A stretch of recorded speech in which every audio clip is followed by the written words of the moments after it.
പ്രിയമുള്ളവർ, കഴിഞ്ഞ ഈ ദിവസങ്ങളിലൂടെയെല്ലാം നമ്മൾ വിചാരം ചെയ്തുകൊണ്ടിരിക്കുന്ന ഒരേ ഒരു കാര്യം, ഞാനെന്ന് പറയുന്നത് എന്ന് പറഞ്ഞാൽ നിങ്ങളിലെ ഞാനെന്ന് പറയുന്നത് ഈ നാമരൂപാധികളോടുകൂടിയ അഭിമാനിയല്ല, ആ നാമരൂപാധികൾക്കും സാക്ഷിയായിട്ട് നിങ്ങളുടെ ശരീരത്തിൽ തന്നെ ഇരിക്കുന്ന ആ സർവാന്തര്യാമി, അതാണ് തൻ്റെ യഥാർത്ഥ സ്വരൂപം എന്ന് സദാ ബോധവാനായി ആ ബോധത്തിൽ സ്ഥിരത നേടണം. അതാണ് ആധ്യാത്മികത. ഈ മനുഷ്യജന്മം കിട്ടിയിരിക്കുന്നത് അതിനു വേണ്ടിയാണ്. ഞാനെന്ന് പറയുന്നത് ഈ കുട്ടപ്പനെന്നും ഗോപാലകൃഷ്ണനെന്നും ഹിന്ദുവെന്നും ക്രിസ്ത്യാനിയെന്നും മുസൽമാനെന്നുമൊക്കെ അഭിമാനിച്ച് നടക്കുന്ന ഈ നാമരൂപധാരിയായ ഞാനല്ല, ഈ ഞാനിനെയും നിലനിർത്തിക്കൊണ്ട് ഈ ശരീരത്തിൽ സ്വയം പ്രകാശിച്ച് നിൽക്കുന്ന ആ ചൈതന്യ സ്വരൂപം, ആ സാക്ഷി ചൈതന്യം. ആ സാക്ഷി ചൈതന്യം എന്താണെന്ന് നിങ്ങൾ തിരിച്ചറിയണം. നിങ്ങളിൽ തന്നെ നിങ്ങളുടെ ജാഗ്രത അവസ്ഥയ്ക്കും സ്വപ്നാവസ്ഥയ്ക്കും സുഷുപ്തി അവസ്ഥയ്ക്കും സാക്ഷിയായിരിക്കുന്ന ആ ചൈതന്യം. നിങ്ങൾ ഉറങ്ങിക്കിടക്കുമ്പോൾ പോലും ആ ഉറക്കത്തിനും സാക്ഷിയായിരിക്കുന്ന ആ ചൈതന്യം. നിങ്ങൾ ഉറങ്ങിക്കിടക്കുമ്പോൾ പോലും ഉറങ്ങാതെ ഉണർവോടുകൂടി നിങ്ങളുടെ ഉള്ളിൽ സ്വയം പ്രകാശിച്ച് നിൽക്കുന്ന ആ ചൈതന്യം, അതാണ് നിങ്ങളുടെ യഥാർത്ഥ സ്വരൂപം എന്ന് തിരിച്ചറിഞ്ഞ്, അതാണ് തിരിച്ചറിവ്. ആ തിരിച്ചറിവിലേക്ക് ഉണരുക മാത്രമേ വേണ്ടൂ. That is spirituality. ആധ്യാത്മികത എന്ന് പറയുന്നത് അതാണ്. വേറെ നിങ്ങൾ എന്ത് ചെയ്താലും അതാവില്ല. എന്തെല്ലാം ചെയ്യുന്നുണ്ടോ അതൊക്കെ ഇതിനെ അറിയുന്നതിന് വേണ്ടിയിട്ടുള്ള കളമൊരുക്കൽ മാത്രം. എന്ന് പറഞ്ഞാൽ ചിത്തശുദ്ധീകരണം. എല്ലാ സാധനകളും, സർവസാധനകളും ചിത്തശുദ്ധിക്ക് വേണ്ടിയുള്ളതാണ്. വസ്തുസിദ്ധി അത് സിദ്ധിക്കേണ്ടതായിട്ടുള്ളതല്ല. ആ വസ്തു നിത്യസിദ്ധമായിരിക്കുന്ന വസ്തുവാണ്. നിങ്ങളതിൻ്റെ ഉടമസ്ഥനായിരിക്കുകയാണ്. അതൊരിക്കലും നിങ്ങളിൽ നിന്ന് നഷ്ടപ്പെട്ടിട്ടില്ല. പിന്നെ ഇങ്ങനെ കഴിഞ്ഞ പ്രാവശ്യം നമ്മൾ പറഞ്ഞില്ലേ, അന്വേഷിക്കേണ്ട കാര്യമില്ല, കളഞ്ഞു പോയിട്ടുണ്ട് ഉണ്ടെങ്കിലല്ലേ അന്വേഷിക്കേണ്ടതായിട്ടുള്ളൂ. അത് നിത്യപ്രാപ്തമായ വസ്തു നിങ്ങളുടെ ഉള്ളിൽ നിങ്ങളുടെ സ്വരൂപമായിട്ടിരിക്കുന്നു. നിങ്ങളതാകുന്നു. അതാണ് തത്വമസി. ഞാൻ അതാകുന്നു. ആ ബോധത്തിലേക്ക് നിങ്ങൾ ഉണരണം. അതിനെ നിങ്ങൾ നിങ്ങളുടെ ഉള്ളിൽ കാണാതെ കാണണം. ഇതിനെ കാണാതെ കാണുന്നത് അന്തർനേത്രം കൊണ്ട് അതിനെ കാണണം. ഈ ഞാനല്ല നിങ്ങളിലെ യഥാർത്ഥ ഞാൻ. നിങ്ങൾ ഉറങ്ങിക്കിടക്കുമ്പോഴും നിങ്ങളുടെ ഉള്ളിൽ ഉണർവോടുകൂടി ആ ഉറക്കത്തിനും സാക്ഷിയായിരിക്കുന്ന ആ ചൈതന്യം, അതാണ് അഹം സാക്ഷീതി വിദ്യാത് വിവിച്യൈവം പുനഃപുനഃ സ ഏവ മുക്തഃ സ വിദ്വാൻ ഇതി വേദാന്ത ഡിണ്ടിമഃ. വേദാന്തത്തിലെ പെരുമ്പറ ഘോഷം. ആ സാക്ഷി ചൈതന്യം നിങ്ങൾ സ്വയം ബോധിച്ച് സ്വയം തിരിച്ചറിഞ്ഞ് നിങ്ങൾ തന്നെ സ്വയം പ്രഖ്യാപിക്കണം, ഞാൻ ഇതല്ല. ഏത്?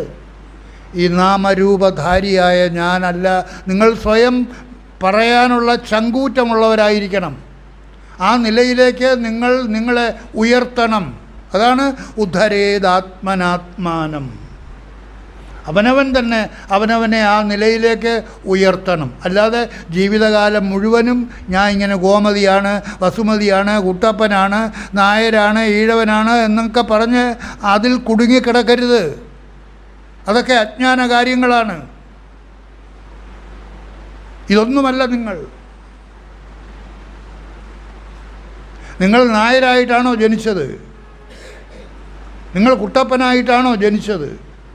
നിങ്ങൾ ജനിക്കുന്ന അവസരത്തിൽ കുട്ടപ്പൻ എന്നുള്ള പേരേ ഇല്ല. ആ കുട്ടപ്പൻ എന്ന് പറയുന്ന പേരിന് പകരം ഔസേപ്പ് എന്ന് പേര് കൊടുത്തിരുന്നെങ്കിൽ അവൻ ഔസേപ്പായിട്ട് വളരും, അല്ലെങ്കിൽ ഗോപാലകൃഷ്ണനായിട്ട് വളരും, അല്ലെങ്കിൽ ബാബുവായിട്ട് വളരും. ജനിക്കുന്ന അവസരത്തിൽ അവന് പേരേ ഇല്ല, അവന് ജാതിയില്ല, മതമില്ല. അതാണ് ജാതി നീതി കുല ഗോത്ര ദൂരകം നാമരൂപ ഗുണദോഷവർജിതം ദേശകാല വിഷയാദിവർത്തി യത് ബ്രഹ്മ തത് ത്വമസി. അതാണ് നിങ്ങൾ ഓരോരുത്തരും. ആ അറിവിലേക്ക് നിങ്ങൾ ഉണരണം. ഇല്ലാതെ ദിവസം ഇവിടെ വന്ന് കേട്ടുകൊണ്ട് പോയി പിന്നെ അടുത്ത ആഴ്ച വരും കേട്ടുകൊണ്ട് പോയാൽ മാത്രം പോരാ. ഒറ്റ പ്രാവശ്യം കേൾക്കുമ്പോൾ തന്നെ നിങ്ങൾ അതിലേക്ക് ഉണരണം. You have to awake to that sense. ഞാൻ ഇതല്ല, ഇതിനകത്തിരിക്കുന്ന അത്. ആ സാക്ഷിഭാവത്തിലേക്ക് നിങ്ങൾ ഉണരണം എങ്കിൽ നിങ്ങൾക്ക് ഒരു വിദ്യ പറഞ്ഞു തരാം. അത് വിജ്ഞാന ഭൈരവ തന്ത്രത്തിലുള്ളതാണ്. വിജ്ഞാന ഭൈരവ തന്ത്രത്തിൽ ശിവൻ പാർവതിക്ക് ഉപദേശിച്ചു കൊടുക്കുന്ന തന്ത്രമെന്ന് പറഞ്ഞാൽ മാർഗം ഉപദേശിച്ചു കൊടുക്കുന്നുണ്ട്. ആ നിലയിലേക്ക് ഉയരുന്നതിന് വേണ്ടിയിട്ടുള്ള ഉപദേശം വിജ്ഞാന ഭൈരവ തന്ത്രം. അതിന് ഓഷോ അതിമനോഹരമായിട്ട് അതിനെക്കുറിച്ച് സംസാരിച്ചിട്ടുണ്ട്. അത് 112 തന്ത്രങ്ങളായിട്ട് ദ ബുക്ക് ഓഫ് സീക്രട്സ് എന്ന് പറയുന്ന ബുക്ക് ഓഫ് സീക്രട്ട് എന്ന് പറയുന്ന പുസ്തകമായിട്ട് എഴുതിയിട്ടുണ്ട്. വലിയൊരു ബുക്ക്, നമ്മുടെ ശബ്ദധാരാവലിയുടെ അത്രയും വരും ആ വലിപ്പത്തിൽ. 112 തന്ത്രങ്ങൾ. അതിലൊരെണ്ണത്തിൽ പറയുന്നത്, രാവിലെ നിങ്ങൾ ഉണർന്നു കഴിഞ്ഞാൽ രാത്രിയിൽ ഉറങ്ങുന്നത് വരെ മനസ്സ് ഇങ്ങനെ ഓടിക്കൊണ്ടിരിക്കുകയാണ്. ഉണർന്നു കഴിഞ്ഞാൽ ഉറങ്ങുന്നതുവരെ മനസ്സ് ഓടിക്കൊണ്ടിരിക്കുകയാണ്. വൈൻഡിങ് നടന്നുകൊണ്ടിരിക്കുകയാണ്. അതിനെ അൺവൈൻഡ് ചെയ്യണം, അതിനെ തിരിച്ച് അഴിക്കണം. അതിനൊരു മാർഗം പറയുന്നത് ആണ് ഈ തന്ത്രത്തിൽ പറയുന്നത്. അതിനുള്ള മാർഗമെന്ന് പറയുന്നത്, നിങ്ങൾ ഉറങ്ങാൻ കിടക്കുന്ന അവസരത്തിൽ സ്വയം നിങ്ങൾ അഴിക്കാൻ തുടങ്ങണം. ഉറങ്ങാൻ കിടക്കുന്നത് വരെ നിങ്ങൾ അതിലൊക്കെ പകർത്തിക്കൊണ്ടിരിക്കുകയാണ്, മനസ്സിനെ ഓടിക്കൊണ്ടിരിക്കുകയാണ്, എല്ലാം റെക്കോർഡ് ചെയ്യപ്പെടുകയാണ്. അതിനെ അഴിക്കണം. ഉറങ്ങാൻ കിടക്കുന്ന അവസരത്തിൽ എന്താ ചെയ്യേണ്ടത്? ആ ഉറങ്ങാൻ കിടക്കുന്ന നിമിഷം മുതൽ പിന്നിലേക്ക് അൺവൈൻഡ് ചെയ്യണം, അഴിക്കണം. ഉറക്കമുണർന്നത് മുതൽ റൈറ്റിലേക്ക് ചുറ്റിക്കൊണ്ടിരിക്കുകയാണെങ്കിൽ ഇപ്പോൾ പറയുന്നത് എന്താണ്? ഉറങ്ങാൻ കിടക്കുന്ന സമയത്ത് നിങ്ങൾ അതിനെ അഴിക്കണം. എങ്ങനെ അഴിക്കേണ്ടത്?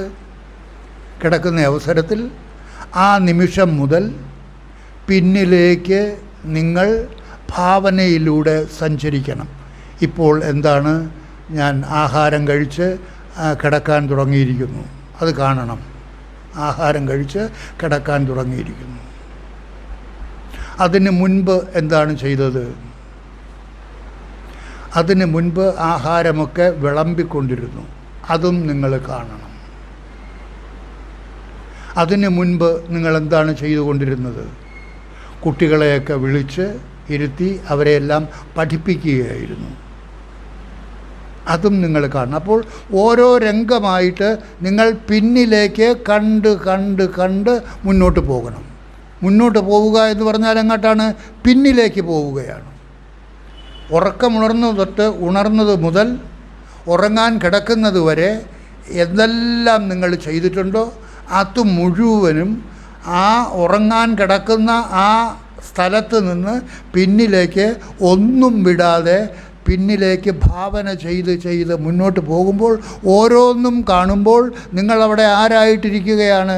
നിങ്ങളവിടെ കുട്ടികളെ പഠിപ്പിച്ചു കൊണ്ടിരിക്കുന്നതിനെ നിങ്ങൾ കണ്ടുകൊണ്ടിരിക്കുന്നു. ആ ഉറക്കപ്പായിൽ കിടന്നുകൊണ്ട് നിങ്ങൾ അതിന് സാക്ഷിയായിരിക്കുന്നു. എങ്ങനെ സാക്ഷിഭാവത്തിലേക്ക് നിങ്ങൾക്ക് നിങ്ങളെ ഉദ്ധരിപ്പിക്കാം എന്നുള്ളതിനുള്ള ഒരു മാർഗമാണ്. നിങ്ങൾ തന്നെ നിങ്ങളെ കാണുന്നു, മൂന്നാമതൊരാളായിട്ട് നിങ്ങളെ കണ്ടുകൊണ്ടിരിക്കുന്നു. ആ സാക്ഷി ഭാവത്തിൽ നിങ്ങൾ കണ്ടുകൊണ്ടിരിക്കുന്നു. അത് കഴിഞ്ഞ് കുട്ടികളെ പഠിപ്പിച്ചു കൊണ്ടിരുന്നു. അതിന് മുൻപ് എന്താണ് ചെയ്തത്? എല്ലാവരും കൂടിയിരുന്ന് നാമം ജപിച്ചു കൊണ്ടിരുന്നു. അങ്ങനെ ഒരു പതിവ് ആരുടെയും വീട്ടിലില്ലല്ലോ. പക്ഷേ ഇയാൾ ഉണ്ട്.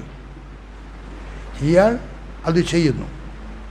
എല്ലാവരെയും വിളിച്ച്, വീട്ടിലെ ഭാര്യ, മക്കൾ എല്ലാവരെയും വിളിച്ചുരുത്തി സന്ധ്യയ്ക്ക് നാമം ജപിച്ചു കൊണ്ടിരിക്കുന്ന ആ രംഗം അയാൾ കാണുന്നു, അയാൾ വീക്ഷിക്കുന്നു, അയാൾ ഭാവന ചെയ്ത് കാണുന്നു. പിന്നിലേക്ക് പോവുകയാണ്, ഓരോന്നായിട്ട്. അതിൻ്റെയും പിന്നിലേക്ക് പോയപ്പോൾ ഒരാളുമായിട്ട് വഴക്ക് കൂടുന്ന ഒരു രംഗം, വഴക്ക് കൂടിക്കൊണ്ടിരിക്കുന്ന ആ രംഗത്തിനും അയാൾ സാക്ഷിയായിട്ടിരിക്കുകയാണ്, ദേഷ്യപ്പെടുകയാണ്. ആ ദേഷ്യപ്പെടുന്ന അവസരത്തിൽ അയാൾ ആരോടാണോ ദേഷ്യപ്പെടുന്നത് ഇയാളെ വഴക്ക് പറയുന്നു.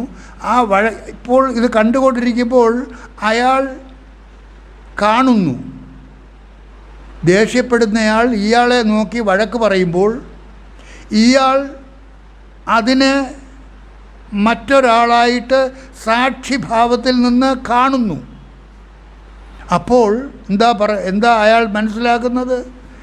എന്നെ അല്ല പറയുന്നത്, എൻ്റെ രൂപത്തെയാണ്. ഞാൻ അവിടെ ഈ രൂപമായിരുന്നു, ആ സമയത്തുള്ള എൻ്റെ രൂപം ഇതായിരുന്നു. അയാളുമായിട്ട് വഴക്കിൽ ഏർപ്പെട്ടുകൊണ്ടിരിക്കുന്ന ഒരു രൂപം, ഇല്ലേ? അയാളുമായിട്ട് വഴക്കിൽ ഏർപ്പെട്ടുകൊണ്ടിരിക്കുന്ന ഒരു രൂപത്തെ ഇയാൾ കാണുന്നു. അങ്ങനെ ആയിരക്കണക്കിന് രൂപങ്ങളാണ് നിങ്ങളിൽ നിന്ന് പ്രവഹിച്ചു കൊണ്ടിരിക്കുന്നത്. രാവിലെ ഉറങ്ങിയത് മുതൽ ഉറങ്ങുന്നത് വരെ ആയിരക്കണക്കിന് രൂപങ്ങളാണ് നിങ്ങളിൽ നിന്നും പ്രവഹിച്ചു കൊണ്ടിരിക്കുന്നത്. അതിനെല്ലാം ഇപ്പോൾ കിടന്നുകൊണ്ട് സാക്ഷിയായിട്ട് നിങ്ങൾ അതിനെ ഒന്നൊന്നായിട്ട് കാണുകയാണ്. ഉണ്ണാനിരുന്നു, ഊണ് വിളമ്പുന്നതിന് മുമ്പ് കുട്ടികളെ പഠിപ്പിച്ചു കൊണ്ടിരുന്നു. ആ രംഗങ്ങളെല്ലാം അയാൾ കാണുകയാണ്. ആ ഓരോന്നിനും അയാൾ സാക്ഷിയായിട്ടിരിക്കുകയാണ്. എങ്ങനെ സാക്ഷിഭാവത്തിലേക്ക് നിങ്ങളെ ഉയർത്തുകയാണ്. ആ കാണുന്നത് is a farm, not you. നിങ്ങളല്ല, നിങ്ങളുടെ ഒരു രൂപം. അവിടെ ആ വഴക്കുണ്ടാക്കുന്നത് നിങ്ങളുടെ ഒരു രൂപം. നാമം ചൊല്ലിക്കൊണ്ടിരുന്നത് നിങ്ങളുടെ മറ്റൊരു രൂപം. കുട്ടികളെ പഠിപ്പിച്ചു കൊണ്ടിരുന്നത് നിങ്ങളുടെ മറ്റൊരു രൂപം. ഊണ് കഴിച്ചു കൊണ്ടിരിക്കുന്നത് നിങ്ങളുടെ മറ്റൊരു രൂപം. പക്ഷേ നിങ്ങൾ ഇതിനെല്ലാം അപ്പുറത്ത് സാക്ഷിഭാവത്തിൽ ഈ ഉറക്കപ്പായിൽ കിടന്നുകൊണ്ട് ഒന്നൊന്നായിട്ട് നിങ്ങൾ കണ്ടുകൊണ്ടിരിക്കുമ്പോൾ നിങ്ങൾ ആ നാമരൂപധാരിയിൽ നിന്നും അന്യമായിട്ട് നിൽക്കുന്ന സാക്ഷി ചൈതന്യമായിട്ട് നിങ്ങളെ മാറ്റി നിർത്തിയിരിക്കുകയാണ്.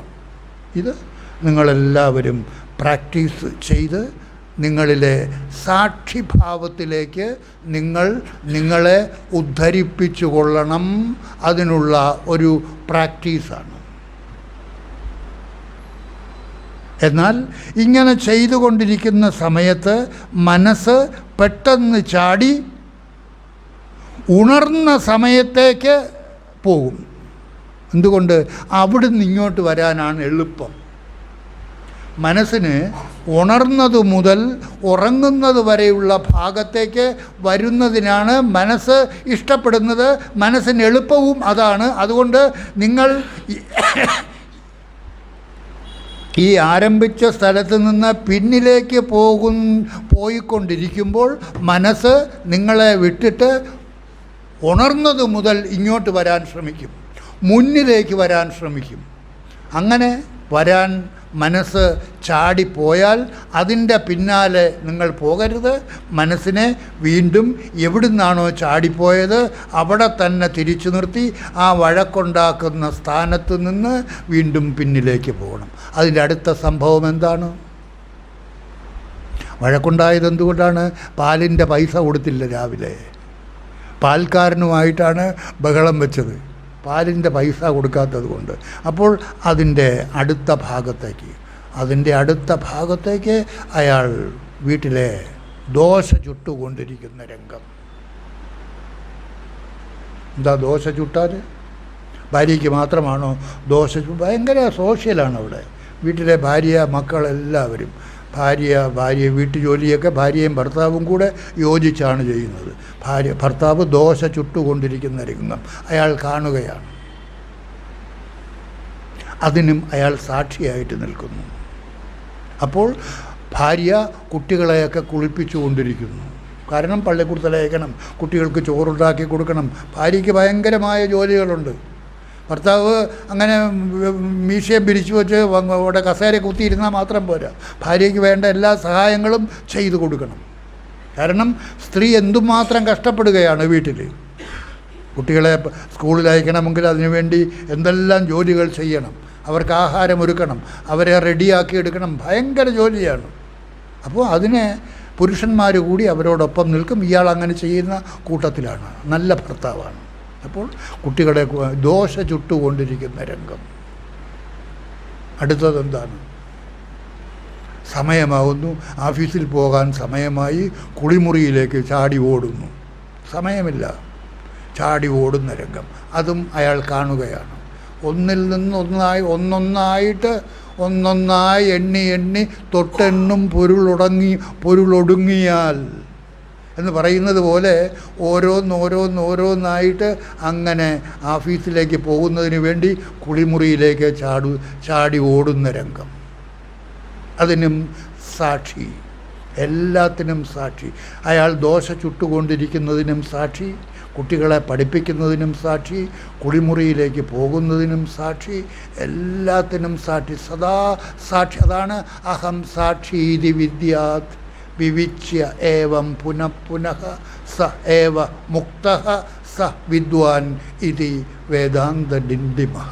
അപ്പോൾ നിങ്ങൾ തന്നെ നിങ്ങളെ ആ സാക്ഷിഭാവത്തിലേക്ക് ഉയർത്തിക്കൊണ്ടേയിരിക്കുന്നു. അങ്ങനെ ഒന്നൊന്നായിട്ട് രാത്രി ഉറങ്ങാൻ കിടക്കുന്നത് മുതൽ ഉണരുന്നതുവരെ എന്തെല്ലാം കാര്യങ്ങളിൽ നിങ്ങൾ ഏർപ്പെട്ടിട്ടുണ്ടോ ആ രംഗങ്ങൾ മുഴുവനും ഒരു സ്ക്രീനിലെന്നതുപോലെ നിങ്ങൾ നിങ്ങളുടെ മനസ്സാകുന്ന സ്ക്രീനിൽ കണ്ടുകൊണ്ടിരിക്കണം. മനസ്സാകുന്ന സ്ക്രീനിലേക്ക് ഭാവന ചെയ്താൽ ഉടനെ തന്നെ വരും. നിങ്ങളവിടെ ആരാണ്? ദ സൈലൻറ്റ് വിറ്റ്നസ്, സാക്ഷി. ആ സാക്ഷിഭാവത്തിലേക്ക് നിങ്ങളെപ്പോഴും നിങ്ങളെ ഉയർത്തിക്കൊണ്ടിരിക്കണം. ഇത് ഉണരുന്നതുവരെയുള്ള രംഗങ്ങളിലേക്ക് നിങ്ങൾ ഒരു ദിവസം ചെയ്തു നോക്കൂ. ചെയ്താൽ നിങ്ങൾക്ക് സുഖമായ ഉറക്കം കിട്ടും. നിങ്ങൾക്ക് ശാരീരികമായിട്ട് ഉള്ളതല്ലാത്ത പല തരത്തിലുള്ള അസുഖങ്ങളുമുണ്ട്. ശാരീരികമല്ലാത്ത പല തരത്തിലുള്ള അസുഖങ്ങളും നിങ്ങൾക്കുണ്ട്. മനസ്സിന് വിഷമം, അസ്വസ്ഥത, ശരീരത്തിൻ്റെ ഒരു ബലമില്ലായ്മ, പലതരത്തിലുള്ള വേദനകൾ, ഇതെല്ലാം നിങ്ങൾക്ക് അനുഭവപ്പെടുന്നത് നിങ്ങളുടെ ശാരീരികമായിട്ടല്ലാത്ത മാനസികമായ ഭാവങ്ങൾ കൊണ്ടുണ്ടാകുന്നതാണ്. ഈ മാനസികമായ ഭാവങ്ങൾ, അസ്വസ്ഥ ഭാവങ്ങൾ മുഴുവനും ഈ തരത്തിൽ സാക്ഷിഭാവത്തിൽ ഉറങ്ങുന്ന സ്ഥലത്ത് നിന്നും ഉണരുന്നത് വരെയുള്ള മുഴുവൻ സംഭവങ്ങളെയും നിങ്ങൾ മനോമണ്ഡലത്തിലേക്ക് കൊണ്ടുവരുന്ന ചര്യ ആദ്യം ഒരു ദിവസം നിങ്ങൾ നടത്തി നോക്കുക. അത് ദിവസവും നിങ്ങൾക്ക് ചെയ്യാൻ കഴിയുകയാണെങ്കിൽ നിങ്ങൾക്ക് അനുഭവപ്പെട്ടുകൊണ്ടിരിക്കുന്ന, നിങ്ങളറിയാതെ നിങ്ങൾ അനുഭവിച്ചു കൊണ്ടിരിക്കുന്ന ശാരീരികമല്ലാത്ത അസ്വസ്ഥതകൾ മുഴുവനും നിങ്ങളിൽ നിന്ന് അപ്രത്യക്ഷമാകും. സുഖമായ ശാരീരികാവസ്ഥ നിങ്ങൾക്ക് വന്നു ചേരും. സ്വസ്ഥത, സുഖമായ ഉറക്കം, ഒപ്പം എന്താ, സാക്ഷി ചൈതന്യത്തിലേക്കുള്ള ഉദ്ധരിപ്പിക്കലും അതിലൂടെ ആത്മാർത്ഥമായിട്ട് നടക്കുകയാണ്. ഇല്ലേ? നിങ്ങൾ സ്വയം സാക്ഷിയായിട്ട് മാറുകയാണ്. ഉറങ്ങുന്നതുവരെ എന്തെല്ലാം കാര്യങ്ങൾ നിങ്ങൾ ചെയ്തിട്ടുണ്ടോ അതിനെല്ലാം നിങ്ങൾ സാക്ഷിയായിട്ട് നിങ്ങളെ തന്നെ എടുത്തു നിർത്തിയിരിക്കുകയാണ്. നമ്മളെപ്പോഴും പറയാറുണ്ട്, ജാഗ്രത അവസ്ഥ, സ്വപ്നാവസ്ഥ, സുഷുപ്തി അവസ്ഥയ്ക്കെല്ലാം സാക്ഷിയായിരിക്കുന്ന ആ ചൈതന്യം. അത് നിങ്ങൾക്ക് ഭാവന ചെയ്യാൻ പ്രയാസമാണെങ്കിൽ ഇത് നടത്താനായിട്ട് നിങ്ങൾക്ക് എന്തെങ്കിലും പാടുണ്ടോ? ഉറങ്ങാൻ കിടക്കുന്ന അവസരത്തിൽ എവിടാ സ്വാമി സമയമൊക്കെ നിങ്ങൾ ഉണ്ടാക്കിയെടുക്കണം. ഇരിക്കുന്ന ഇരിപ്പിലങ്ങ് ചത്തുപോയാൽ, ഈ അറിവിലേക്ക് ഉണരാതെയാണ് ചത്തുപോകുന്നത് എങ്കിൽ എന്താ അവസ്ഥ? ഈ ശരീരത്തിൽ നിന്ന് വിട്ടുപോകുന്ന ആത്മാവ് അടുത്ത വണ്ടിയിലേക്ക് കയറി കഴിയുന്നു, അടുത്ത ശരീരത്തിലേക്ക് ഡയറക്റ്റ് ചെയ്യപ്പെടുന്നു. അതിൻ്റെ അപ്പോയിൻമെൻ്റ് ഓർഡറൊക്കെ നിങ്ങൾ പിരിയുന്ന നിമിഷം തന്നെയൊക്കെ അടിച്ചു വച്ചിട്ടുണ്ട്. സമയം മാത്രമാണ് അറിയാത്തത്. സഞ്ചിത കർമ്മത്തിൽ നിന്ന് അടുത്ത ശരീരത്തിൽ അനുഭവിക്കേണ്ടതായിട്ടുള്ള പ്രാരബ്ധ കർമ്മം അനുവദിച്ചിട്ടുണ്ട്. അത് ഏത് ശരീരത്തിലാണെന്ന് മാത്രം നമുക്ക് തിരിച്ചറിയാതെ അപ്പോഴേ അറിയാൻ ഒക്കൂ. അത് പട്ടിയുടെ ശരീരത്തിലാണോ, പൂച്ചയുടെ ശരീരത്തിലാണോ? ഇതൊക്കെ ഉണ്ടോ സ്വാമി? പട്ടിയും പൂച്ചയും ഒക്കെ ഓരോരോ ശരീരങ്ങളിലേക്കൊക്കെ പോകുന്നു എന്ന് പറയുന്നത് ശരിയാണോ? ശരിയാണ്. നിങ്ങൾക്ക് തന്നെ ആ ശരി എന്നുള്ള പാതയിലേക്ക് നിങ്ങളെ തന്നെ നിങ്ങൾക്ക് നടത്തിക്കാൻ സാധിക്കും. ബുദ്ധൻ ആ മാർഗത്തിലേക്ക് സഞ്ചരിച്ചത് കൊണ്ടാണ് അദ്ദേഹം പറയുന്നത് പുനർജന്മം ഉണ്ട്. മഹാവീരൻ പറയുന്നത്, മഹാവീരൻ ജൈനമത സ്ഥാപകൻ,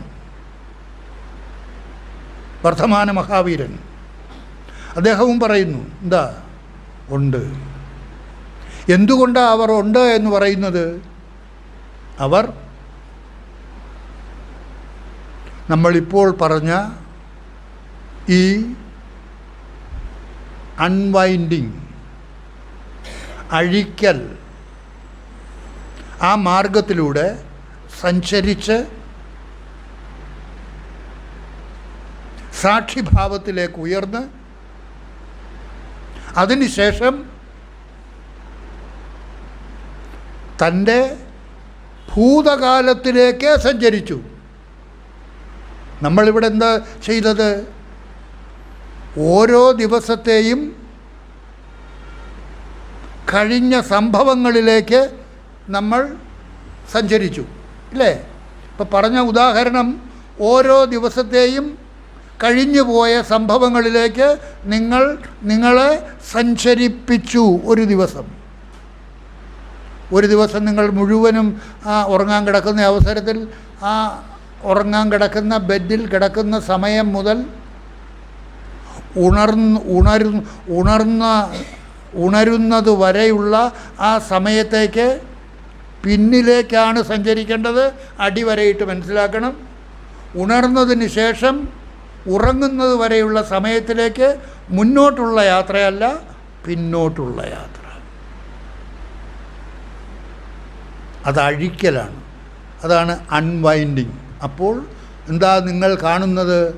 നിങ്ങളുടെ രൂപം, നാമരൂപധാരിയായ രൂപം. എത്രയെത്ര രൂപങ്ങൾ, എത്രയെത്ര ഭാവങ്ങൾ,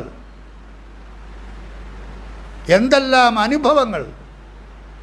ഒറ്റ ദിവസം ഉണർന്നത് മുതൽ ഉറങ്ങുന്നത് വരെയുള്ള നിങ്ങളുടെ ആയിരക്കണക്കിന് ഭാവങ്ങൾ ആരാ കാണുന്നത്? നിങ്ങൾ തന്നെ. നിങ്ങളിൽ സാക്ഷി ചൈതന്യം. ഇത് നിങ്ങളിൽ നടപ്പിലാക്കുകയാണെങ്കിൽ നിങ്ങൾക്ക് സാക്ഷി ചൈതന്യത്തിലേക്ക് അതിവേഗം നിങ്ങളെ ഉയർത്താൻ സാധിക്കും.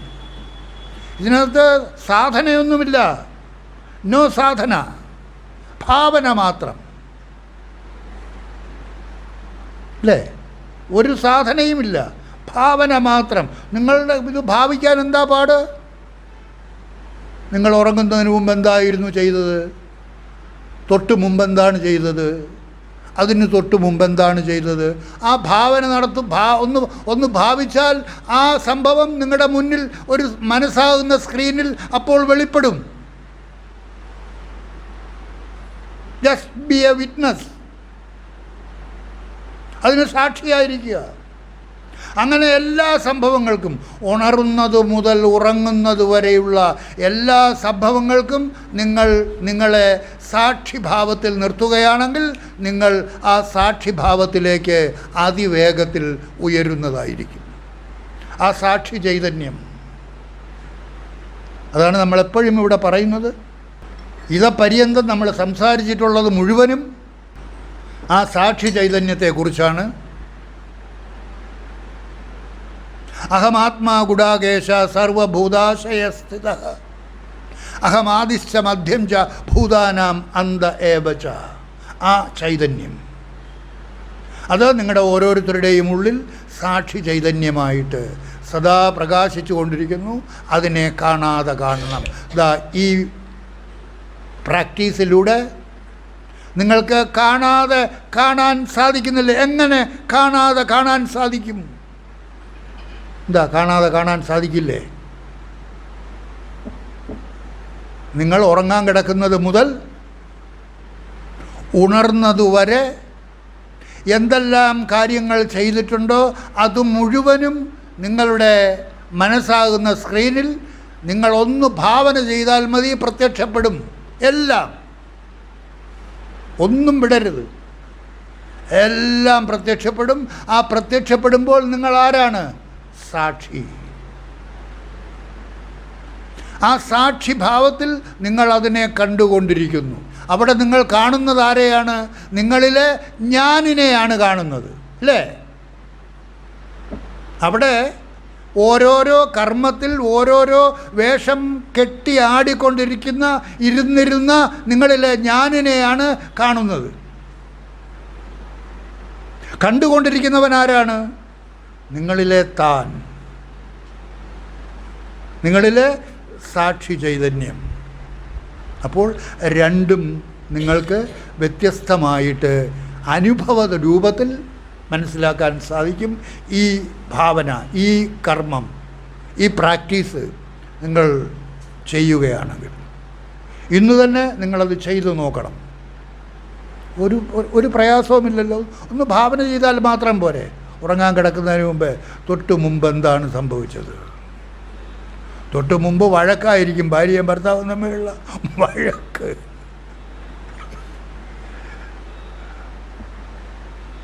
ആ വഴക്കായതുകൊണ്ട് അതിനെ ഭാവന ചെയ്യേണ്ട എന്ന് വിചാരിച്ച് തള്ളിക്കളയരുത്.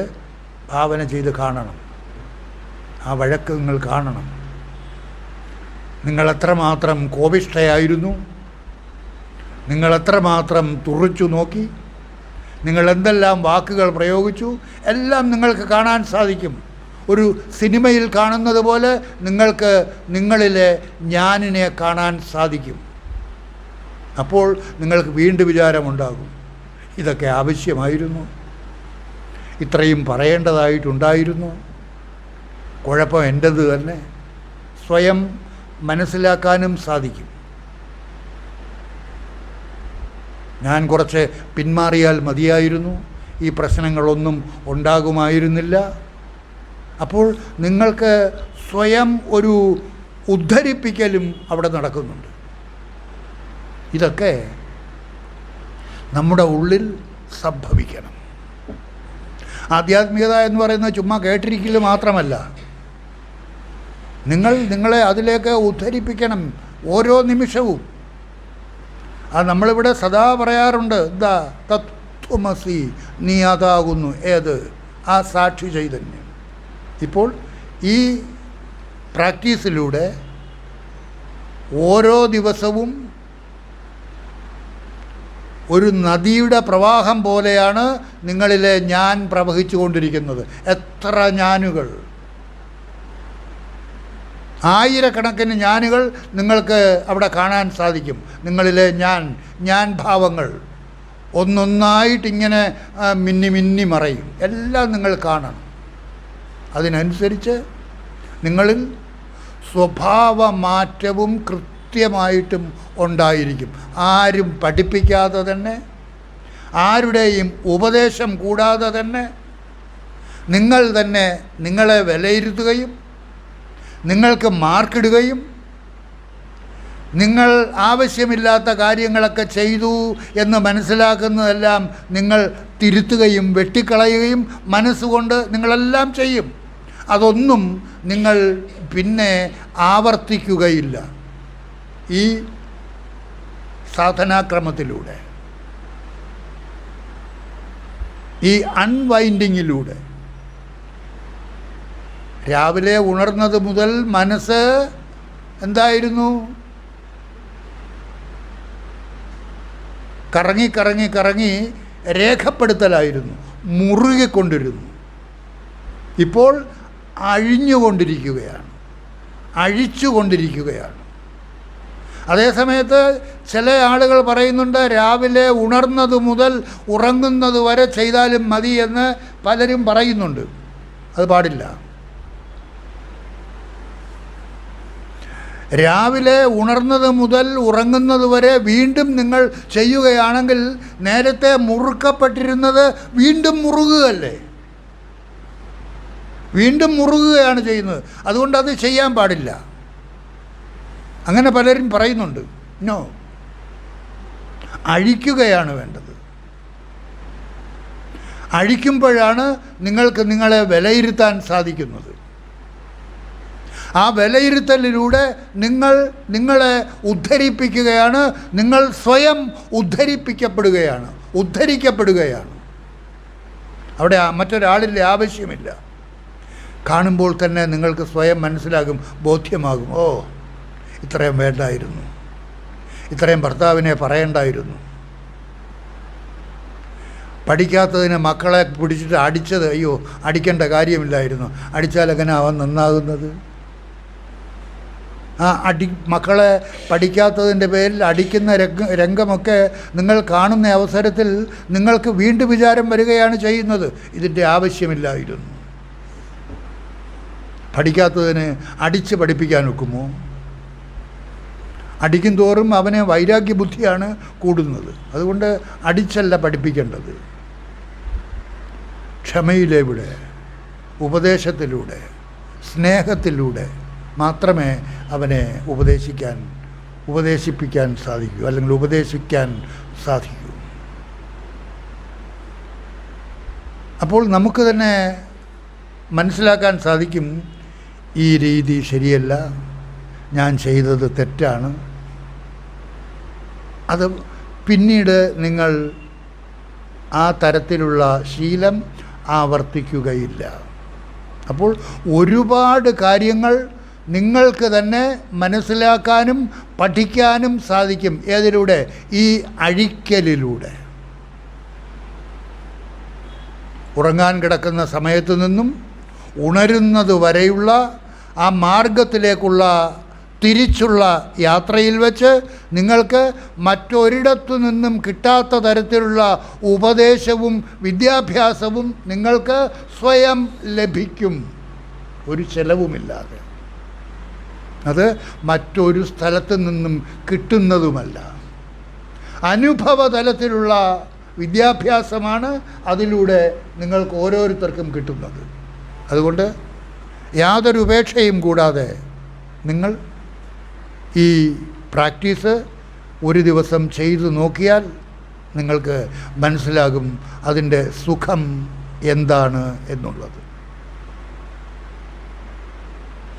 അതുപോലെ നേരത്തെ പറഞ്ഞ പുനർജന്മത്തിൻ്റെ കാര്യം, മുൻ ജന്മങ്ങളിലേക്കുള്ള യാത്ര, ഇതൊരു ദിവസത്തെ നമ്മുടെ ജീവിതത്തിലെ കർമ്മങ്ങളിലൂടെയുള്ള യാത്ര. ആ യാത്രയ്ക്ക് അന്യമായിട്ട് ഈ ജന്മത്തിൽ നിന്ന് ഇതപര്യന്തമുള്ള ജന്മങ്ങളിലേക്ക് ഉള്ള യാത്ര, തിരിച്ച് ഇതൊരു ദിവസത്തെ യാത്ര. പാസ്റ്റിലേക്കുള്ള യാത്ര, ഭൂതകാലത്തിലേക്കുള്ള യാത്ര. ഇന്നലെ എന്തായിരുന്നു, മെനഞ്ഞാന്ന് എന്തായിരുന്നു, നാലാം നാൾ എന്തായിരുന്നു, കഴിഞ്ഞ മാസം എന്തായിരുന്നു, എൻ്റെ യൗവനത്തിലുള്ള ജീവിതം എങ്ങനെയായിരുന്നു. ഈ അഴിക്കൽ ബിസിനസ് നടത്തിയതുപോലെ ഒരു ദിവസത്തെ അഴിക്കൽ ബിസിനസ് നിങ്ങൾ നടത്തുന്നത് പോലെ നിങ്ങൾ കടന്നു വന്നിട്ടുള്ള ഈ ജന്മത്തിലെ മുഴുവൻ കാര്യങ്ങളിലേക്കും നിങ്ങൾക്ക് അഴിക്കൽ ബിസിനസ്സിലൂടെ നിങ്ങൾക്ക് കടന്നു ചെല്ലാം. നിങ്ങളുടെ കല്യാണം നടന്ന ദിവസം, നിങ്ങൾക്ക് മക്കളുണ്ടായ ദിവസം, നിങ്ങൾ ആശുപത്രിയിൽ കിടന്ന ദിവസം, നിങ്ങളുടെ യൗവനകാലം,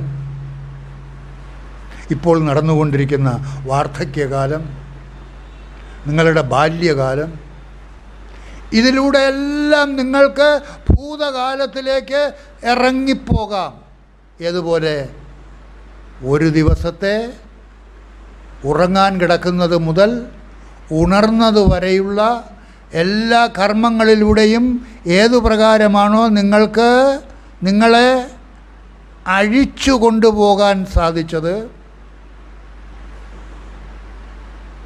ആ രംഗങ്ങളെല്ലാം പുനരാവിഷ്കരിക്കാൻ സാധിച്ചത്,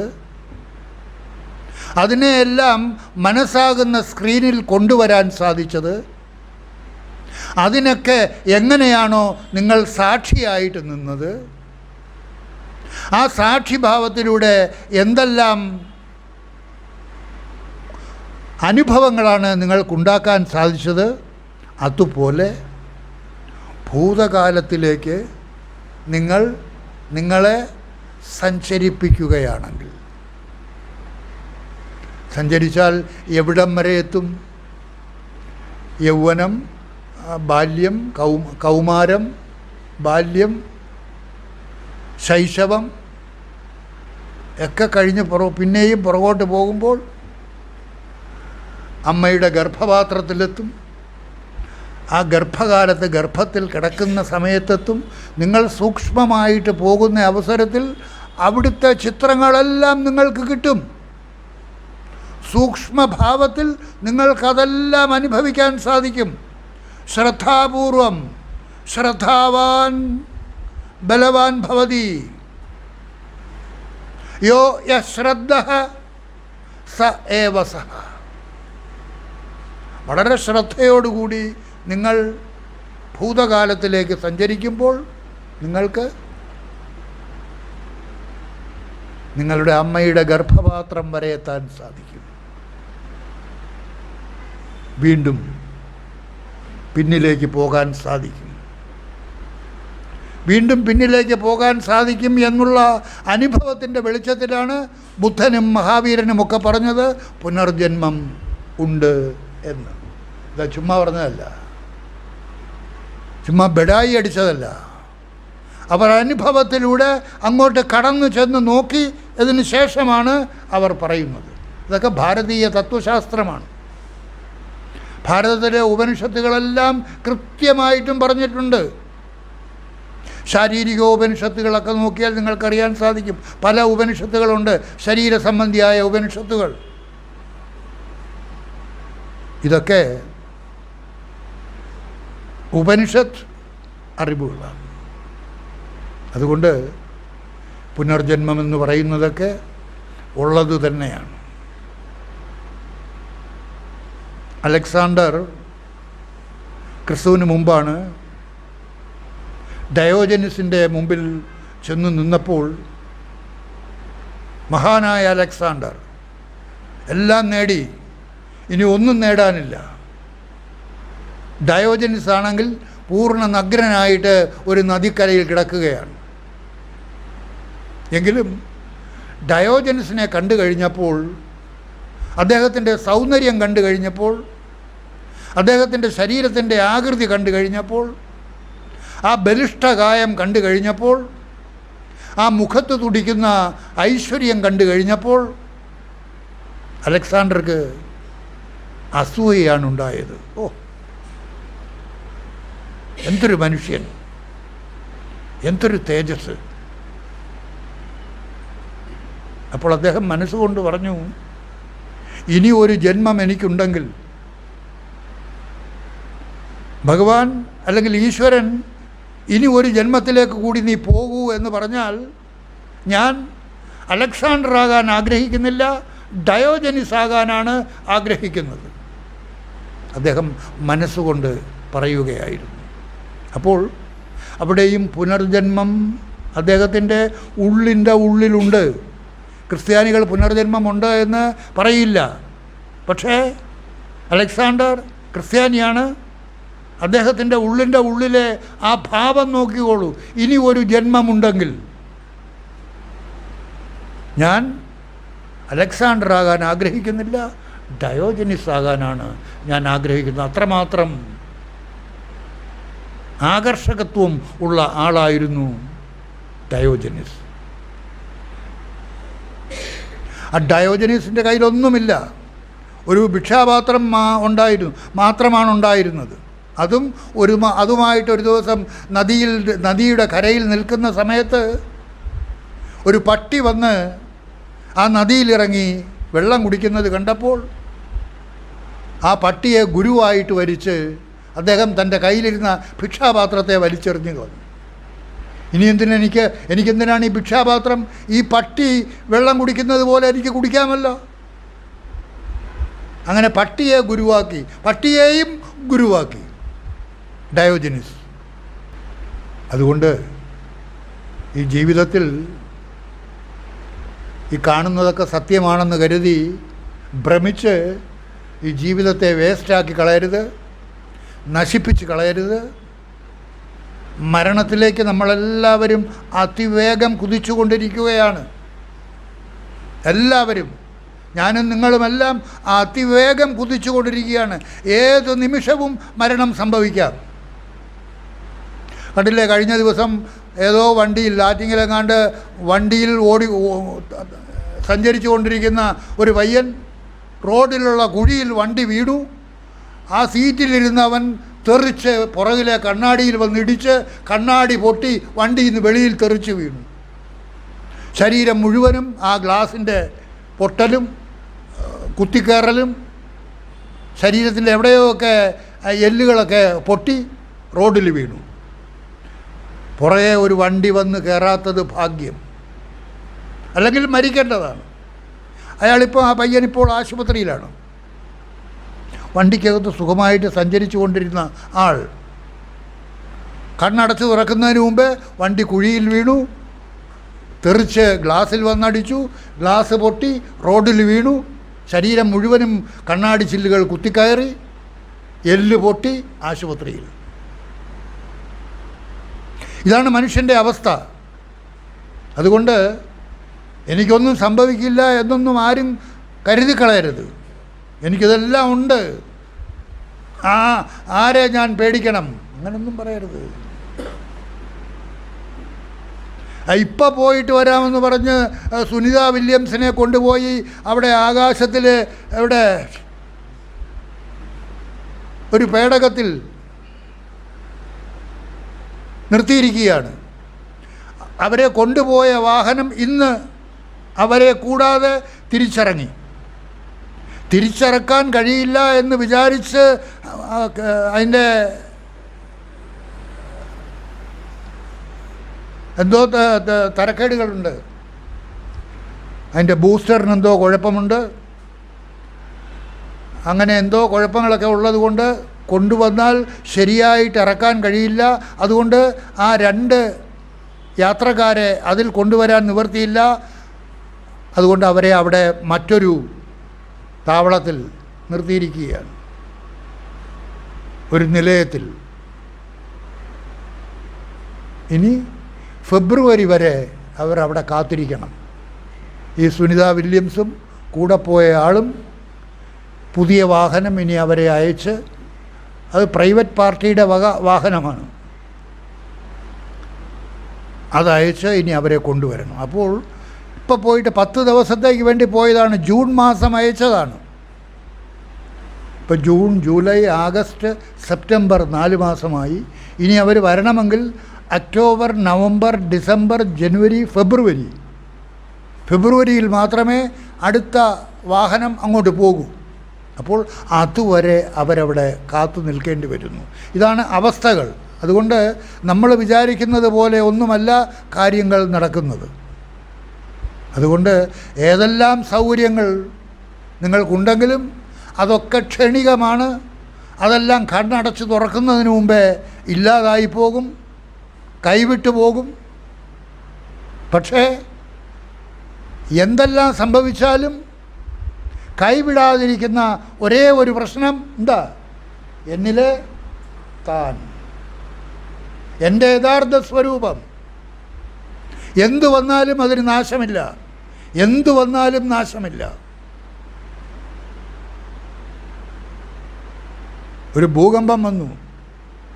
ഒരു ഭൂകമ്പം ഉണ്ടായപ്പോൾ ആ ഉണ്ടായ സ്ഥലത്തെ ആളുകളെല്ലാം തൻ്റെ കയ്യിൽ കിട്ടിയ സർവ്വ സാധനങ്ങളും എടുത്ത് രക്ഷപ്പെടാനായിട്ട് ഓടി നടക്കുകയാണ്. ആ സമയത്ത് ഒരു സന്യാസി, ഒരു ഫക്കീർ മാത്രം ചിരിച്ചുകൊണ്ട് ഇങ്ങനെ നിൽക്കുകയാണ്. അപ്പോൾ ആളുകൾ ചോദിച്ചു, നിങ്ങൾക്കൊന്നും സംരക്ഷിക്കാനില്ലേ? ഒന്നും രക്ഷിക്കേണ്ട കാര്യമില്ലേ? എന്ത് കാര്യമാണ് എനിക്ക് രക്ഷിക്കാനായിട്ടുള്ളത്?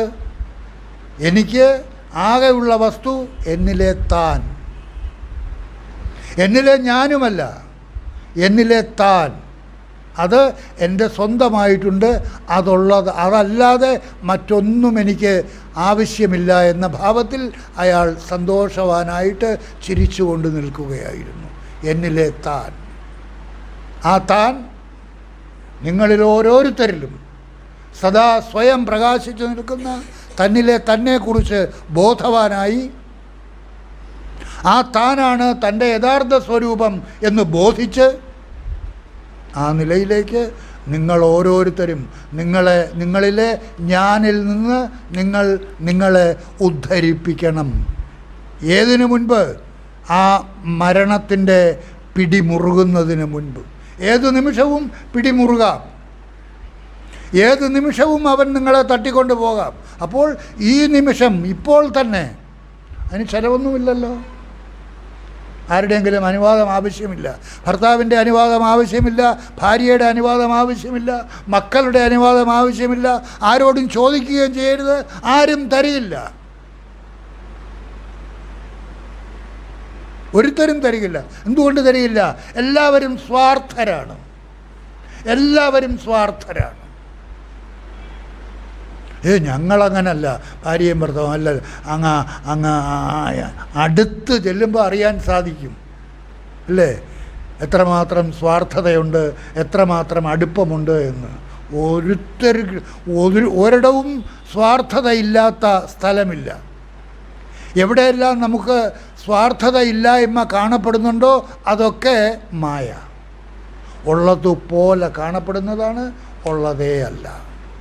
അതുകൊണ്ട് സത്യമായിട്ടുള്ള വസ്തു, നിങ്ങളുടെ ഉള്ളിലിരിക്കുന്ന നിങ്ങളുടെ യഥാർത്ഥ സ്വരൂപം, നിങ്ങളിലെ താൻ, അതാണ് തൻ്റെ യഥാർത്ഥ സ്വരൂപം എന്ന് ബോധിച്ച്, അതാണ് അഹം സാക്ഷി ഇതി വിദ്യാത് തിരിച്ചറിഞ്ഞ് ഞാനെന്ന് പറയുന്നത് എന്നിലെ സാക്ഷി ചൈതന്യം, അവനെ നിങ്ങൾ ഓരോ ദിവസവും ബലപ്പെടുത്തിക്കൊണ്ടിരിക്കുന്നതിനുള്ള ഒരു കർമ്മമാർഗം, ഒരു സാധനാമാർഗമാണ് ഇന്ന് നിങ്ങളോട് പറഞ്ഞത്. ഉറങ്ങാൻ കിടക്കുന്ന സ്ഥലത്ത് നിന്ന് ഉണരുന്നത് വരെ ഉള്ള സമയത്ത് എന്തെല്ലാം സംഭവിച്ചിട്ടുണ്ടോ അതെല്ലാം നിങ്ങൾ മനസ്സാകുന്ന സ്ക്രീനിലേക്ക് കൊണ്ടുവരിക. പിന്നിലേക്ക് പിന്നിലേക്ക് പിന്നിലേക്ക്, മുന്നിലേക്കല്ല. മുന്നിലേക്ക് പോയാൽ തെറ്റാണ്. ഉറങ്ങാൻ കിടക്കുന്ന സ്ഥലത്ത് നിന്നും ആ സമയം മുതൽ പിന്നിലേക്ക് പിന്നിലേക്ക് പിന്നിലേക്ക്, ആഹാരം കഴിച്ച സമയം, കുട്ടികളെ പഠിപ്പിച്ചു കൊണ്ടിരുന്ന സമയം, നാമം ചൊല്ലിക്കൊണ്ടിരുന്ന സമയം, വൈകുന്നേരം ഫുട്ബോൾ കളിക്കാൻ പോയ സമയം, ചീട്ട് കളിച്ചു കൊണ്ടിരുന്ന സമയം, മാർക്കറ്റിൽ പോയ സമയം, വീട്ടിനടുത്തുള്ളവരുമായിട്ട് വർത്തമാനം പറഞ്ഞുകൊണ്ടിരുന്ന സമയം, ഓഫീസിൽ പോയ സമയം, എല്ലാം ഒന്നൊന്നായിട്ട് നിങ്ങൾ സ്ക്രീനിലേക്ക് കൊണ്ടുവന്ന് എല്ലാത്തിനെയും വീക്ഷിക്കുക, സാക്ഷിയായിരിക്കുക. ഓരോന്നിലും നിങ്ങൾ സാക്ഷിയായിരിക്കുമ്പോൾ നിങ്ങൾ സാക്ഷിഭാവത്തിലേക്ക്, ആ സാക്ഷിയെ നമ്മളിവിടെ പറയുന്നില്ലേ, കാണാതെ കാണുക. ഇപ്പോൾ എങ്ങനെയാണ് കാണുന്നത്? കണ്ടു കാണുന്നു. ഇപ്പം കാണാതെയല്ല കാണുന്നത്. നിങ്ങളവിടെ നിങ്ങളിലെ ഞാനിൻ്റെ ആ ചിത്രം നിങ്ങൾ കൊണ്ടുവരുമ്പോൾ, ഞാൻ ഭാവത്തിലിരുന്നു കൊണ്ട് നിങ്ങൾ ആഹാരം കഴിച്ചു കൊണ്ടിരിക്കുമ്പോൾ താൻ ഭാവത്തിൽ നിന്ന് നിങ്ങൾ ആ സ്ക്രീനിൽ അതിനെ കാണുമ്പോൾ ഞാനുമുണ്ട്, താനുമുണ്ട്, അല്ലേ? താനിനെ നിങ്ങൾ കണ്ടുകൊണ്ടാണ് കാണുന്നത്, കാണാതെയല്ല കാണുന്നത്. ഇപ്പോൾ കണ്ടുകൊണ്ടാണ് കാണുന്നത്. കാണുന്നുണ്ട്, കണ്ണുകൊണ്ട് കാണുന്നുണ്ട്, കണ്ടുകൊണ്ടിരിക്കുകയാണ്. ആ താനാണ് ഞാനിൻ്റെ ഓരോ ചേഷ്ടകളും, ആയിരക്കണക്കിന് ഞാനുകൾ. ഉണർന്നത് മുതൽ ഉറങ്ങുന്നത് വരെ ആയിരക്കണക്കിന് ഞാൻ ഭാവങ്ങൾ നിങ്ങളുടെ സ്ക്രീനിൽ വന്ന് മുട്ടുന്നത് കാണാം, നൃത്തം ചെയ്യുന്നത് കാണാം. എല്ലാത്തിനും നിങ്ങൾ സാക്ഷി. അത്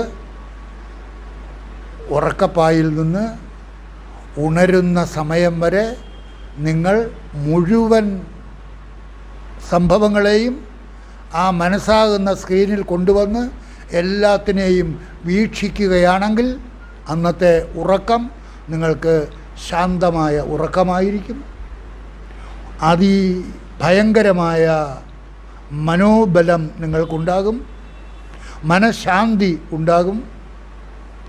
നിങ്ങൾക്ക് ശാരീരികമല്ലാത്ത മാനസികമായിട്ടുള്ള ഏതെല്ലാം തരത്തിലുള്ള ദുഃഖങ്ങളും വ്യഥകളും ഉണ്ടോ അതെല്ലാം അപ്പാടെ നിങ്ങളിൽ നിന്ന് ഒഴിയും, അസ്തമിക്കും. യാതൊരു സംശയവും ആ കാര്യത്തിലില്ല. പക്ഷേ നിങ്ങളിത് ചെയ്യണം. ഇത് ചെയ്യുകയാണെങ്കിൽ നിങ്ങൾക്ക് ആ സാക്ഷിഭാവത്തിലേക്ക് നിങ്ങളെ ഉയർത്താനും സാധിക്കും. ഇത് സാധനയൊന്നുമല്ല. സ്വാമി സാധനയൊന്നും ചെയ്യാൻ പറഞ്ഞിട്ടില്ലല്ലോ, ഇപ്പോൾ ഇതൊരു സാധനയല്ലേ എന്ന് ചോദിച്ചാൽ ഇതൊരു സാധനയൊന്നുമല്ല. Just A practice. നിങ്ങൾ ഭാവന ചെയ്ത് ഭാവന മാത്രമാണ്. Not a sadhana but a bhavana. ഭാവനയിലൂടെ ഒന്നൊന്നായിട്ട് ഓരോ സംഭവങ്ങളെയും നിങ്ങളുടെ മുന്നിലേക്ക് കൊണ്ടുവരിക, സാക്ഷിയായിട്ട് അതിനെ വീക്ഷിക്കുക. അപ്പോൾ ഓരോന്നിലും നിങ്ങൾ സാക്ഷിഭാവത്തിൽ നിൽക്കുന്നതായിട്ട് നിങ്ങൾക്ക് കാണാൻ സാധിക്കും. അങ്ങനെ നിങ്ങൾ ഞാൻ ഭാവത്തിൽ നിന്ന് താൻ ഭാവത്തിലേക്ക് നിങ്ങളറിയാതെ ഉയരുകയും ആ സാക്ഷിഭാവം നിങ്ങളിൽ ബലപ്പെടുകയും ചെയ്യുന്നുണ്ട്. ഇതപര്യന്തം നമ്മൾ പറഞ്ഞുകൊണ്ടിരുന്ന കാര്യം ഇപ്പോൾ വളരെ നിസ്സാരമായിട്ട് നിങ്ങളിൽ സംഭവിക്കാൻ പോവുകയാണ്. സംഭവിക്കണം. നിങ്ങളതിന് മാർഗമൊരുക്കി കൊടുക്കണം. ഒരു പ്രയാസവുമില്ല. കുടുംബത്തിലെ ഒരു പ്രശ്നങ്ങളിൽ നിന്നും നിങ്ങൾ ഒഴിയേണ്ട കാര്യമില്ല. ഏതെല്ലാം സാഹചര്യങ്ങളിൽ കൂടിയാണോ നിങ്ങൾ ജീവിച്ചു കൊണ്ടിരിക്കുന്നത്, ആ സാഹചര്യങ്ങളെയെല്ലാം നിലനിർത്തിക്കൊണ്ട് എല്ലാമായിട്ടും ചേർന്ന് നിന്നുകൊണ്ട് ഒന്നിൽ നിന്നും ഒഴിയാതെ ചെയ്യാൻ കഴിയുന്ന കാര്യങ്ങൾ നിങ്ങൾ സൂക്ഷ്മമായിട്ട് ശ്രദ്ധയോടുകൂടി ചെയ്യാൻ സാധിക്കുകയാണെങ്കിൽ ഈ ജന്മത്തിൽ തന്നെ നിങ്ങൾക്ക് ഇനി ജന്മമില്ലാത്ത ആ മോക്ഷമാർഗത്തിലേക്ക് നിങ്ങൾക്ക് ഉയരാൻ സാധിക്കും. സിമ്പിൾ, ഒരു ചെലവുമില്ല. നിങ്ങളുടെ വീട്ടിൽ ഒരു പ്രശ്നവും ഉണ്ടാക്കേണ്ട കാര്യമില്ല. Be in the world. ഈ ശരീരത്തിൽ നിന്നും ഒഴിയേണ്ട കാര്യമില്ല. ശരീരം നല്ലതാണ്. ശരീരം നിങ്ങളുടെ വീടാണ്. അവിടെയാണ് നിങ്ങൾ കഴിയുന്നത്. ശരീരത്തിലാണ് നിങ്ങൾ കഴിയുന്നത്. അതിനെ ഉപദ്രവിക്കേണ്ട കാര്യമില്ല, അതിനെ തിരസ്കരിക്കേണ്ട കാര്യമില്ല. പക്ഷേ ശരീരമാണ് ഞാൻ എന്ന് നിങ്ങൾ ഭാവന ചെയ്യരുത്. നിങ്ങൾ ശരീരത്തിലാണ്, പക്ഷേ ഞാൻ ശരീരമാണ് എന്ന ഭാവന നിങ്ങളിൽ നിലനിർത്തരുത്. ഞാൻ മനസ്സാണ് എന്ന ഭാവന നിങ്ങളിൽ നിലനിർത്തരുത്. ഞാൻ ബുദ്ധിയാണ് എന്ന ഭാവം നിലനിർത്തരുത്. ഞാൻ അഹങ്കാരമാണ് എന്നുള്ള ഭാവന നിങ്ങളിൽ നിലനിർത്തരുത്. നിങ്ങൾ ശരീരത്തിലാണ്. You are not the body. നാഹം ദേഹോ ജന്മ മൃത്യു കുതോ മേ. ഈ ശരീരമല്ല ഞാൻ എന്നുള്ള അറിവിലേക്ക് നിങ്ങൾ ഉയരുകയാണെങ്കിൽ പിന്നെ എവിടെ മരണം? പിന്നെ എവിടെ ജനനം? എവിടെ മരണം? ജന്മ മൃത്യു കുതോ മേ. ശരീരമാണ് ജനിക്കുന്നത്, ശരീരമാണ് നശിക്കുന്നത്. ആ ശരീരത്തിലേക്ക് വന്ന പാർട്ടിയാണ് തന്നിലെ താൻ. ദേഹി ദേഹി നിത്യം അവധ്യോയം ദേഹേ സർവസ്യ ഭാരത. ഈ ദേഹത്തിലിരിക്കുന്ന ദേഹി ആരെക്കൊണ്ടും ഒന്നും ചെയ്യാൻ സാധിക്കില്ല. ന ഹന്യതേ ഹന്യമാനേ ശരീരേ. ശരീരം ഹനിക്കപ്പെട്ടാലും, ശരീരത്തെ പല കഷ്ണങ്ങളാക്കി വെട്ടിമുറിച്ചാലും, ഇല്ലേ, അങ്ങനെ വെട്ടിമുറിച്ച ഉദാഹരണങ്ങളൊക്കെ നമുക്കുണ്ടല്ലോ. അങ്ങനെ വെട്ടിമുറിക്കപ്പെട്ട ശരീരത്തിനകത്തിരുന്ന ആ ആത്മചൈതന്യം വെട്ടിമുറിക്കപ്പെടുകയില്ല. നൈനം ഛിന്ദന്തി ശസ്ത്രാണി നൈനം ദഹതി പാവക ന ചൈനം ക്ലേദയന്ത്യാപോ ന ശോഷയതി മാരുതഃ. അതിനെ വെട്ടിക്കണ്ടിക്കാനും ഒക്കില്ല, അഗ്നിയിലിട്ട് ചുട്ടുകരിക്കാനും സാധിക്കില്ല, വെള്ളത്തിലിട്ട് ദ്രവിപ്പിക്കാനും സാധിക്കില്ല. ഏത്? എൻ്റെ ഉള്ളിലിരിക്കുന്ന എൻ്റെ യഥാർത്ഥ സ്വരൂപം, നിങ്ങളുടെ ഓരോരുത്തരുടെയും ഉള്ളിലിരിക്കുന്ന നിങ്ങളുടെ യഥാർത്ഥ സ്വരൂപം അജോ നിത്യ ശാശ്വതോയം പുരാണോ ന ഹന്യതേ ഹന്യമാനേ ശരീരേ. അജം, ഒരിക്കലും ജനിച്ചിട്ടില്ലാത്തത്, എപ്പോഴും ഉള്ളതായിട്ടുള്ള വസ്തു. അതാണ് നിങ്ങളുടെ ഓരോരുത്തരുടെയും ഉള്ളിലിരിക്കുന്ന നിങ്ങളുടെ യഥാർത്ഥ സ്വരൂപം എന്ന് തിരിച്ചറിഞ്ഞ് ആ അറിവ് നിലയിലേക്ക് ഓരോ നിമിഷവും നിങ്ങൾ പടിപടിയായിട്ട് നിങ്ങളെ ഉയർത്തിക്കൊണ്ടിരിക്കണം. ഒരു സമയവും പാഴാക്കരുത്. ശിവോഹം ശിവോഹം ശിവോഹം ശിവോഹം സോഹം സോഹം സോഹം സോഹം. അജ്ഞാനം കാരണം ചൊല്ലുന്ന മന്ത്രമല്ലാതെ സോഹം എന്ന് പറയുമ്പോൾ എന്താ അർത്ഥമാകുന്നത്? ഈ ശരീരത്തിനകത്തിരിക്കുന്ന ആ സാക്ഷി ചൈതന്യം, അതാണ് ഞാൻ എന്ന് സ്വയം ഓർമ്മപ്പെടുത്തുകയാണ്. സഹ അഹം സോഹം സോഹം സോഹം എന്ന് പറയുമ്പോൾ ഏതെങ്കിലും ദേവനെ വിളിച്ച് പ്രാർത്ഥിക്കുകയല്ല.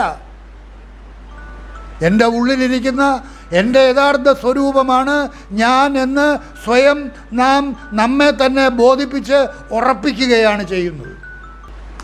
അതുകൊണ്ട് ഈ പ്രാക്ടീസ് നിങ്ങൾ ഓരോരുത്തരും ശ്രദ്ധാപൂർവം ചെയ്ത്,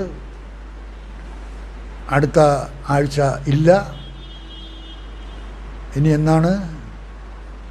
15-ാം തീയതി കഴിഞ്ഞാൽ 22-ാം തീയതി നിങ്ങൾ വരുമ്പോൾ ഈ പ്രാക്ടീസ് 22 ദിവസവും മുടങ്ങാതെ നിങ്ങൾക്ക് ചെയ്യാൻ സാധിക്കുമെങ്കിൽ നിങ്ങൾ സാക്ഷിഭാവത്തിലായിരിക്കും എന്ന് ഞാൻ ഉറപ്പ് പറയുന്നു. ആ നില നിങ്ങൾക്ക് ഓരോരുത്തർക്കും ഉണ്ടാകട്ടെ എന്ന് ആഗ്രഹിച്ചുകൊണ്ട് പ്രാർത്ഥിച്ചുകൊണ്ട് ഇന്നത്തെ ഈ സത്സംഗം അവസാനിപ്പിക്കുന്നു. നിങ്ങൾക്ക് നമസ്കാരം.